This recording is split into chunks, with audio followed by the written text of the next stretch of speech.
BNP কি জিনিস আমার মনে হয় যে আমাদের যারা এনসিপির জাতীয় নাগরিক পার্টির নেতারা আছেন তারা অল্প কয়েকদিনের মধ্যে এটা বুঝা যাবেন।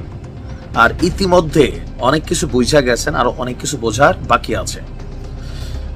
শহীদ প্রেসিডেন্ট জিয়াউর রহমানকে নিয়ে মন্তব্য করার আগে 101 বার চিন্তা করা দরকার ছিল যেটার পরিণতি কোন দিকে যাবে। আপনি দলটির একদম যিনি প্রধান আছেন তাকে নিয়ে একটা মন্তব্য করার পরে, বা ওই একটা ছাত্র দলের ব্যানার ধরার জন্য 6 জন লোক ছিল না, বেগম খালেদা জিয়া আজকে মুক্ত বাতাসে ঘুরতেছে এদের জন্যই, তারপর হচ্ছে একটা বালুর ট্রাক সরাইতে পারে নাই, এরা এসে কথা বলে। এই যে বক্তব্যগুলা আপনারা দিচ্ছেন, স্বাভাবিকভাবে মুখে মুখে বিএনপি নেতারা যত সুন্দর কথা হোক, অন্তরে প্রতিদিন 3-4 বার এরকম আদর করে। মনে রাখেন, সময়ের পরিবর্তনে বসবেন। আমি দেখছি আমার কলেজ জীবনে এত হালকা নিয়েন না। আচ্ছা, যাই হোক, এখন যেই সরকারটা বসে আছে এটা কিন্তু জাতীয় নাগরিক পার্টিরই ভার্সন, তাই না? তাদের যাবতীয় চাওয়া পাওয়া সরকার দিয়ে পূরণের চেষ্টা চলে। এদের একটা প্রধান চাওয়া ছিল 24কে 71-এর কাছাকাছি নিয়ে একটা জায়গায় রাখা। কেন? কারণ লাভ কি হবে? এই যে ধরেন বিভিন্ন জায়গায় সুযোগ সুবিধা, সালাম, সেলুট, ফোন, বিভিন্ন কিছু দেখছেন, এগুলো হবে।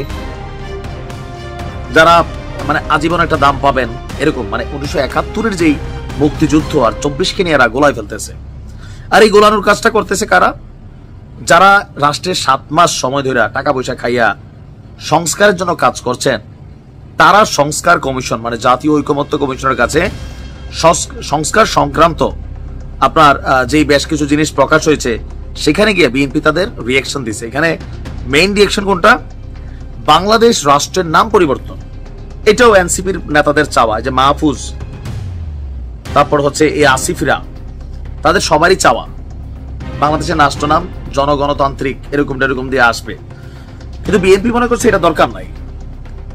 দেশের মানুষ একটা সিস্টেমে বাংলাদেশের একটা নামে অভ্যস্ত। হঠাৎ করে নাম যত সুন্দরই হোক, ধরেন আমার নাম নাইম, এখন আমার নাম কেউ দিল মিস্টার জনজিন নাইম অথবা নাইম খেয়াদম্যান, নাইম ব্যাটম্যান, জবি হ্যাঁ একটা কিছু দিল, ভাল লাগবে? আমার ভাল লাগবে না, আপনারও লাগবে না। আপনার নাম আবুল হইলেও আব্বা আম্মা আবুল রাখছে, জনগণ আপনার আবুল চিনে, আপনি এটাতে খুশি, রাইট?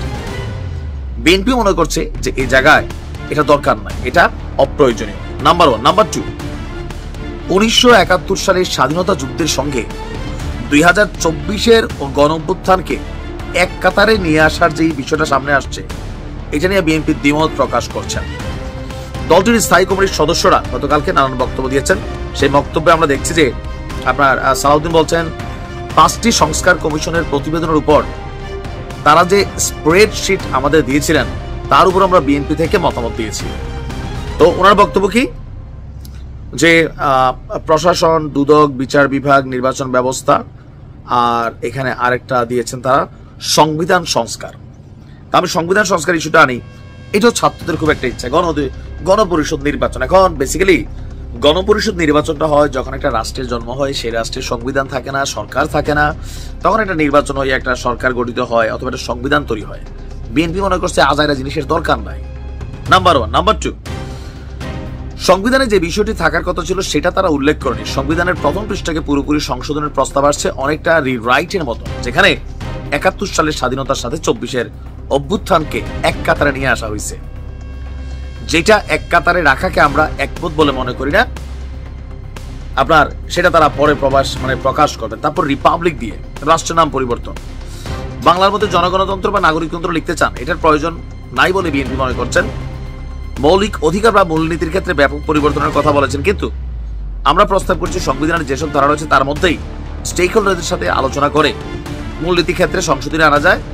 আর এখানে অনেক কিছুই তারা সংযোজন বিয়োজন করেছেন। তবে মূল জিনিসটি যেগুলো এনসিপির চাওয়া, বাংলাদেশের নাম বদলাই দেওয়া, তারপর হচ্ছে সংবিধান পরিবর্তন করে ফেলা, এগুলো কিন্তু পারবে না।